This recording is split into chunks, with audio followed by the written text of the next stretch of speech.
Hello friend, good morning. আজকে চলে এসেছি আবারও একটা নতুন ভিডিও নিয়ে।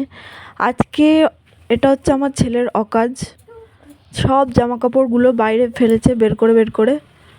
আর এখানে না আমরা একটা রেন্টেড রুমে থাকি, তো সেখানে সম্ভব না যে আলমারি কেনা। আর এই রুমটায় আমরা যখন এসেছিলাম ওই রুমটা অন্য একজনকে দেখতে বলেছিলাম, কারণ আমরা অন্য জায়গায় ছিলাম, আমরা দিল্লিতে ছিলাম। দিল্লি থেকে একজনকে বলেছিলাম এই রুমটা দেখতে, আমাদের জন্য রুম দেখে রাখতে। এমনি রুমটা ভালো কন্ডিশন, খুবই ভালো। এখানকার যে মাকান মালিক সেও খুব ভালো, কিন্তু এর ভিতরে না রুমটার ভিতরে আলমারি নেই।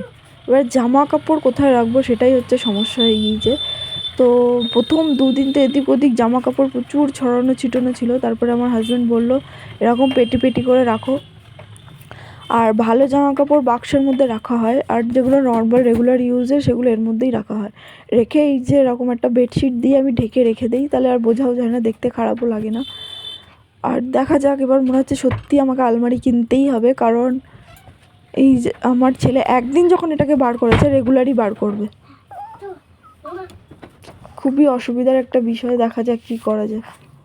এটাই আমাদের সমস্যা, কোনো জিনিস কেনার আগে আমাদের 100 বার ভাবতে হয়। মনে হয় যেন পরে যখন অন্য কোথাও নিয়ে যেতে হবে জিনিসটা, তখন কি করে নিয়ে যাব। আর এত জিনিস বওয়া না সম্ভব হয় না। কালকে সারা রাত ধরে ওইগুলো নিচেই ছড়ানোই ছিল, কারণ কালকে হাজব্যান্ড রাত্রেবেলা বাইরে থেকে খাবার এনেছিল। সেই খাবারগুলো আমরা খাচ্ছিলাম, তখন আমার ছেলেগুলো বের করে ছড়িয়েছে। জানি খাওয়ার সময় বারণ করলেও শুনবেও না, আর সেখানে আরও বাজে পরিস্থিতি তৈরি হবে, আমাদের নিজেদের হয়তো খাওয়া দাওয়া হবে না। তাই ভাবলাম যে ও যা হচ্ছে করুক, আমরা খেয়ে নিই, তারপরে গোছাবো। আর অনেক রাত হয়ে গিয়েছিল, সেজন্য গোছানো হয়নি, তাই এখন গোছালাম সকালবেলা এখন।